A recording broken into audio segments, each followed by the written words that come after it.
Hello, I'm Sergeant Mercedes Fortune of the Phoenix Police Department Public Affairs Bureau. The information, audio, video, and pictures you are about to see are intended to provide details, as we currently understand them, of an officer-involved shooting that occurred in the overnight hours of December 28, 2020 in the area of 27th Avenue and Orangewood Avenue. This video may contain strong language as well as graphic images which could be disturbing to some people. Viewer discretion is advised. This incident started at approximately 8:45 p.m. when a woman called 911 to report that her ex-boyfriend was in the patio of her apartment and was refusing to leave.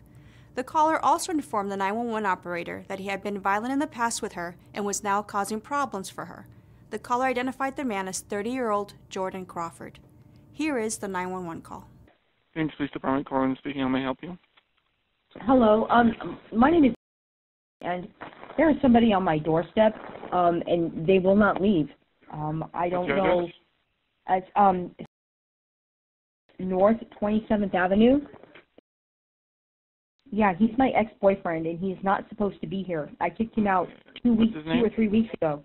His name is Jordan Crawford. Like I said, I kicked him out several weeks ago. I told him not to come back, and he has. And he's out there causing me a lot of problems. I don't want to be kicked out of my apartment. And you're waiting in your apartment for officers, correct? Yes. I'm not going out there. He's been violent with me before. I do have to call in for officers to go out there, okay? All right. Thank you very much, officer. The first two officers to arrive walked up to the apartment and spoke with the caller. The suspect was no longer at the apartment. 2-3 Thompson 14 Ocean. We're out with the complainant. Is he still out there? Who's she? He. Jordan. Who's he? His name is Jordan Crawford. Why is he not supposed to be here, ma'am? He doesn't live here. He's my ex-boyfriend, and Okay. he's not supposed to be here. I threw him out about 2 weeks ago, 3 weeks ago, Okay. and I told him not to come back. Well, he called, and he didn't have a place to sleep, so I let him sleep. I said, you have to leave in the morning, and he won't leave. He will not leave, and this is what the problem was last time. I will never let him in my house again, ever. Okay. Ever. Don't do it. But he's not. I mean, he can't be in your house, but no, he can be in the complex unless he's been trespassed from here. Do you know if he's been trespassed from here? Not yet. He will be. He was down at the neighbor's house. They called me. Okay. I don't know which neighbor, because I don't know any of my neighbors, Okay. but he's been out here since. And he's your ex-boyfriend? Uh-huh. Have you thought about obtaining an order of protection? Another one? Yeah. Yeah. Because the other one expired in October, I believe. Okay. So it's So not active that would currently. be a... But he currently has a warrant. I do know that. Within minutes, Crawford was found walking through an open area of the apartment complex. The officer called out to Crawford to detain him, but Crawford did not stop and told the officer that he had a gun as he placed his right hand behind his rear waistband area. Hey, Jordan! Come. Hey, what's behind your back, dude? You have a gun? You want to see? Don't do that. Oh, come on, I got it in this tree. Don't do that, bro. Right now. Let me get one of He's saying he's got a gun. Hey, man. Let me get you one of those people so no one gets killed. Hey, don't do that, bro. Crawford and the officer continued to talk and walk through the complex. The officer told Crawford to show him his hands, which he refused, and continued to walk backwards from the officers. The interaction between the officers and Crawford continued on to 27th Avenue. This doesn't matter. Jordan, don't do this. Jordan, don't do this. Fucking nightmare. Jordan, don't do this. Jordan, show us your hands right now, brother. Ready. Show me your hands right now, brother. Who wants to kill someone tonight?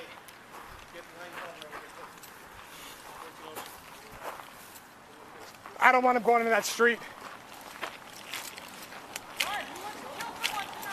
Jordan, we don't want to kill you, dude. Vehicle traffic stopped just missing Crawford as he crossed the street. Officers were able to contain him as he reached the east sidewalk. Once he got to the sidewalk, Crawford stopped and leaned forward and began to yell with his hand behind his back. He swiftly pulled his hand out from his back, and the officers reacted to the threat. Here's one of the body-worn camera videos from the shooting. It's all just a part of my dream. Stop right there. Jordan, stop it right now, brother. Stop. Okay, who's gonna kill someone tonight? Stop. You decide. Stop. You decide. You decide. Jordan. 5, 4, Hey, stop that. Hey, stop that. Bryce, stop Jordan!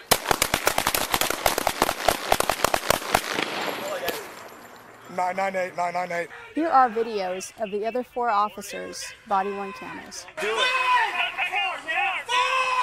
Hey, stand back, guys.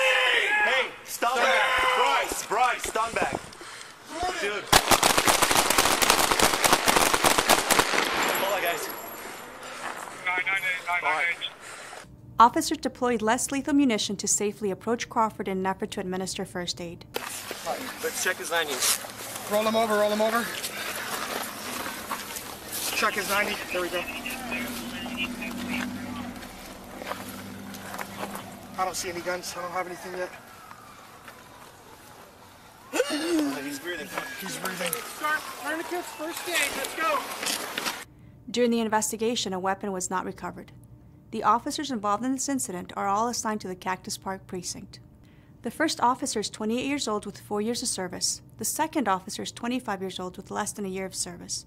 The third officer is 25 years old with a year of service. The fourth officer is 26 years old with 4 years of service. The fifth officer is 28 years old with 2 years of service.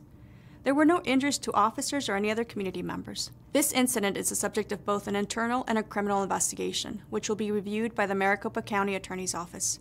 Conclusions about whether the actions of the officers are consistent with department policy and the law will not be made until all the facts are known and the investigation is complete.